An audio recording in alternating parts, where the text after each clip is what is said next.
I'm Karli Newman, and you're listening to Flipside of Midlife, a podcast for women in midlife and beyond who want to feel connected, hopeful, confident, and more satisfied with life than ever before. One of my greatest joys is to help you foster a positive mindset. From there, you can explore the endless possibilities on the flip side of midlife. Hello, everyone. I hear that you're not supposed to serve a recipe to others until you've tried it for yourself, but I'm not so good at listening to that advice. So you are in for a treat today, my friend. Here, for the first time ever on Flipside of Midlife, I have a guest. Her name is Claudine Wolk. She is the author of Get Your Book Seen and Sold. She also has a podcast with that same name, and she helps aspiring writers publish and sell their books. So if you've ever had that thought, wow, I should probably write a book about this, you're going to love today's episode. Not only does Claudine have her book and her podcast, she also has online classes that you can access, and she does one-on-one consulting. You can learn about all of that at claudinewolk.com. And of course, you know I'll have that link in my show notes and transcript for you. Welcome to Flipside of Midlife, Claudine. Oh, thank you so much for having me, Karli. I really appreciate it. I'm so excited. I am so excited. I know you're going to be an inspiration for my listeners and the audience that is watching us on YouTube today, too, which is also a first for me. Why not pack it all in, right? If you're gonna do it, right? Exactly. Well, I'd love for us to start today with you sharing your story and telling the audience, how did you land in this world of helping other women write and market their books? I am dying to know. Well, like you, I pivoted a couple of times, to be honest. Okay. I started out in my career as an accountant, and I loved doing that for a very long time, and it was a way for me to work part-time and raise kids, and that was really great. But as I got older, I just had this message inside me that had to get out, and it was about motherhood, and I'm a very curious person, and my mother used to call me Curious George. It's 'cause I ask a lot of questions. And when I had my son, my firstborn, I couldn't believe how hard it was. I was like, "Oh my god, this is so hard. Like, why didn't anybody tell me? I thought going to school and going to college and getting a degree, oh, that was really hard." And then I have this baby and I'm like, "Wait a minute, something's wrong here. Like, this is really hard and none of these books told me how hard this was gonna be. There's a problem here." So I started asking questions of as many people as I could find. I started getting answers from people and writing them in a little book. And maybe that's a familiar with your audience, that they have these ideas that they write in a notebook and they say, okay, well, I'll get back to it later. So I would get all this advice and it was really helpful. And I would keep it all in a notebook. And I said, I'm going to write a book someday about this. 3 children later, my husband has a job change across country and we go. Now I'm living in California. I don't know anyone. I literally don't know a soul. I have 2 kids who are in grade school, one starting preschool, and it was an opportunity for me to start to write this book, and I interviewed women out in California too to ask their advice on certain things, and it started to come together, and at the time, there were a few books out there where women were being honest about motherhood. Mm. So I kinda jumped on that bandwagon. I had this manuscript written, and I was ready to try to get it out there, and I did get it out there, but I got a lot of rejections from publishers who said, "Well, you're kind of a nobody, so we're not gonna publish this." So I thought, "Gosh darn it, I'm gonna self-publish it." So I taught myself how to self-publish, created a publishing company, and traditionally published it myself, if that makes sense. And the book was called It Gets Easier and Other Lies We Tell New Mothers. That situation went really well and I loved it. So I started to get into book marketing for myself, and then I started to get into it doing it for other people. Fast forward a few more years, got into doing a little bit of radio, enjoyed that, broadcasting, all kinds of ways that you can promote a book. And then one of the women that I met along the way, she also felt that with the ease of publishing these days, the way you can just upload your Word document to Amazon and then publish it, there's so many people who are getting their work out there, but they didn't really understand some of the traditional marketing that you could do ahead of your book's publication, Mhm. and they found out too late that they could have promoted their books in a whole lot of ways before the book published, and that made me very sad. And I thought, "You know what? We gotta do something about this." So her and I put our heads together. So I have a co-author, her name is Julie Marquette, and we put the book together, and it's really just a Get Your Book Seen and Sold is the name of the book, and it's really a guide for people who want to understand in a really quick way the whole publishing and marketing process so that they don't go down the road so far with their budget and their money and their time and say, "Oh gosh, if I had known about that, I Yeah. would have done it, and now it's too late." Back up just a bit. When did you stop being an accountant? Oh, that's a good question. I continued to be an accountant the whole time, very part-time. I had 2 interior design clients because I was funding my new career in Yeah, book marketing and promotion and authorship and writing. So I did keep it for a very long time, and I got to the point where I thought, "You know what? I can't keep wearing both of these hats," and I decided I'm done with the accounting and just focused on the writing, the book marketing, and now the podcasting. I love that story because you're just showing that transformation of I'm here, but there's this little itch I have inside of me. I know women with notes in their phone, pages of notes of ideas or things that inspire them. And I'm sure some of them are about ideas they have for books. So I'm so happy that we're talking about this today. That's your jump, right? So you made that shift in your identity Mm. from a person who does this. I am a numbers accounting girl. But as you stated, you've always been curious. That's one of my favorite characteristics to hang on to in midlife and beyond is curiosity, because it really does help you move through and find your purpose and your passion for this time of life. So then you made these shifts in your own publishing. That's amazing. And that book is still on the market, right? Yes, it is. Mhm. Going into the marketing side of things, you learned so much. And then you saw another hole, another gap that women were falling into about losing out on how much more successful their launch could have been had they known some of those marketing things ahead. Right? Absolutely. You really summed that up very well because it's the absolute truth. Yep. So your book is a really good starting point, not too overwhelming. Sounds like you've purposefully made it simple, but full of information.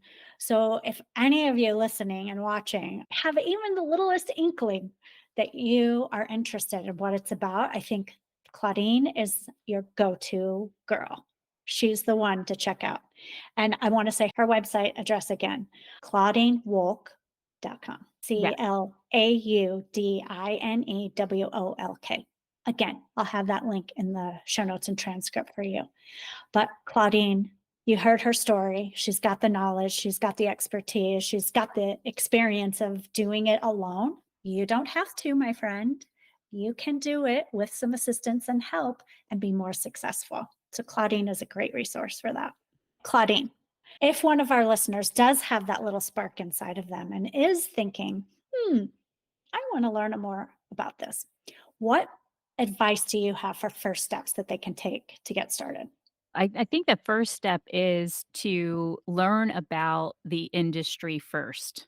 No matter how you do it, if you're gonna do it by reading Get Your Book Seen and Sold, or I also have a Substack newsletter that's free to join that you can get a lot of information that way. But there's so many other great sites online where you can get great information. One off the top of my head is Reedsy, Reedsy.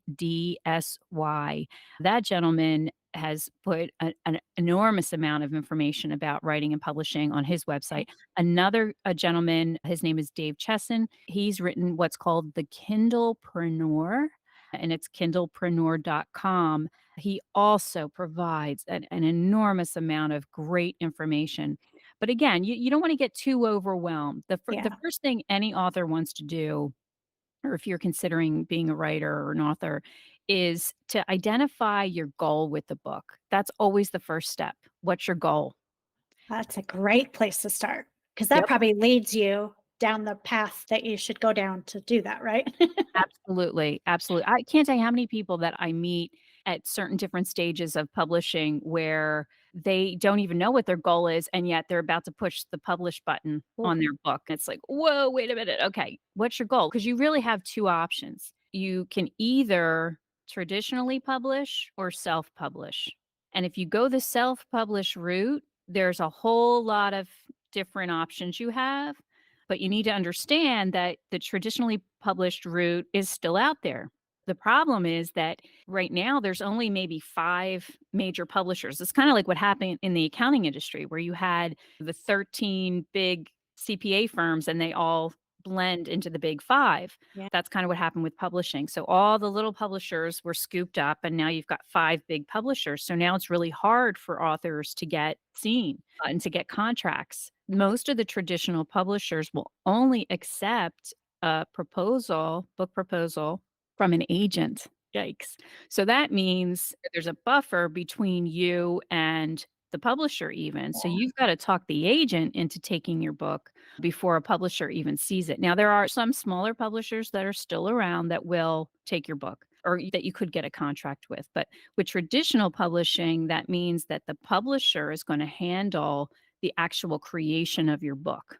They're gonna handle the cover, they're gonna handle the interior design and the interior fire interior interior file, I'm glad I'm not the only person that happens holy to. moly, what the heck? Yeah, so they're gonna handle all of that, like, production type stuff of Mm, your book and the actual editing and all that, and they're gonna handle a really important word coming up here for authors who are seriously considering publishing a book, and that is distribution.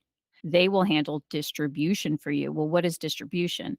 Distribution is how your book is gonna get from you to the reader. So there's several ways off the top of your head. You could say, okay, well, the book needs to get to a bookstore and the bookstore is going to sell your book. The book needs to get to a library and you're going to pull the book off the library shelf. Or the book needs to get to all the online retailers of yeah, books. So distribution is really important. When you're with a traditional publisher, the traditional publisher is going to distribute the book for you and you're pretty much at their mercy in terms of how that book gets distributed. If you are self-publishing, you decide how your book is going to get distributed, and there are several ways that your book can get distributed. Amazon is not the only game in town. There are other retailers, other aggregators where you can get your book in with, and they would distribute the book. Understanding that distribution exists and that you need to spend some time focused on which to choose, you're far and away ahead of all the other yeah. writers and self-published authors out there.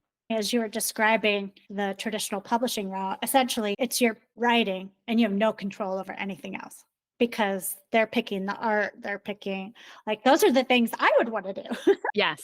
Yeah. In my particular situation, with It Gets Easier and Other Lies We Tell New Mothers, I did create my own publishing company and traditionally published that book. However, what happened was I had some really great book marketing ideas. I don't say that to pat myself on the back. One of my ideas worked. Because it worked, the sales of the book went through the roof. And an agent who I wanted to publish the book originally and who said I didn't have a big enough author Yeah. platform ended up selling the book then to a Mm, traditional publisher, and that publisher said, "Okay, write 3 more chapters. We'll re-release the book. Now it's going to be our book, but you're going to have the benefit of everything that we can do to back up the sale of this book," which was great. But they liked the original art design from the first book. They did take it. Publishers will work with you on okay. certain things. But you're right, editing, that's a biggie. If you come to a traditional publisher and you've got a book that's way too long, they're gonna edit it and you're not gonna have a thing to say about it. I'm glad you brought that up because I don't think that would ever be the first place that I would go when I would start a project like that. Which path do you want to go down? So it's great that Absolutely. you have Okay. that knowledge. I know nothing about your world. So it's all new knowledge to me, which I love. But I can imagine if I were to want to do that, that would not be one of the first things I thought of for sure. Right, because some people, in terms of goals, want to write a nonfiction book that's maybe a how-to book, kinda like Get Your Book Seen and Sold, but only because they want to support their professional goals. Maybe they're speakers and Mm, they wanna be able to sell the books in the back of the room after they speak, and that's really the only reason they need the books, and that's one reason. And so your publishing plan is gonna be a certain way because that's your reason. But if you want your book to be on every bookshelf and in the libraries and online, that's what we call a trade book. So that's your goal. You wanna produce a Right. trade book that's going to be sold all the regular ways. Well, then you do have to be aware at least of all the things that you can possibly do, and then pick and choose the ones Yeah. that make sense for you and your budget. Okay. Those of you listening and watching, I think you need to go get that book right now. Get your book, Seen and Sold. Do you remember the old highlights magazines? Yes. So I do too, and I love them. And so we thought that the whole idea of book marketing with an author is a scary thing because they don't want to think about book marketing. Authors want to think about writing. I'm the creative. I want to write. I don't want to have to think about it. But if you don't do it, you're not going to sell it. It's just a sad reality. And so we thought, well, we're going to make this fun. We're going to make this a workbook and it's going to be fill in the blank. It's going to be exercises where you have to circle a yes or no. It's going to be something where you're going to have to connect the dots. So we added a lot of those things in the book. Sometimes I joke and say the industry probably isn't happy with us because for anyone else to pull in all the different things that we pulled in, have it in one place and have it be this big instead of Yeah. a Bible Right. size, we're probably putting some people out of business. But that's okay because it really is important that if you decide to get into it, that it's a good experience and that it brings you joy. Right. Right. Well, we are going to dive into more layers of that conversation. This is also something new for my listeners that I'm starting a monthly membership called Elevate.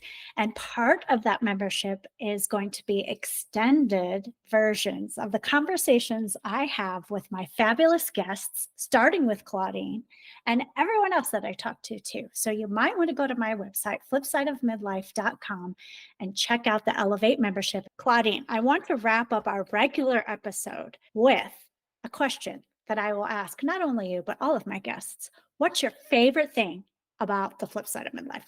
My favorite thing is that you are a cheerleader for women and always say, my friend, because it always makes me feel better and it's very soothing. And you give real world examples with real world solutions. Those are my favorite things. Thank you. Mhm. Can you tell me for where you are in life, in your midlife and beyond journey, what's your favorite thing? Oh, my favorite thing is this phenomena that happened to me when my youngest went off to college.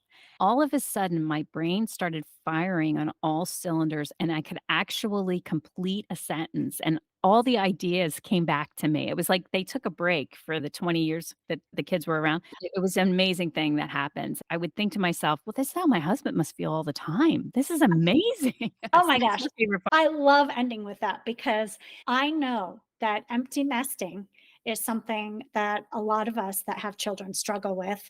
And it's almost like a grieving period. But there are so many beautiful things on the other side of it.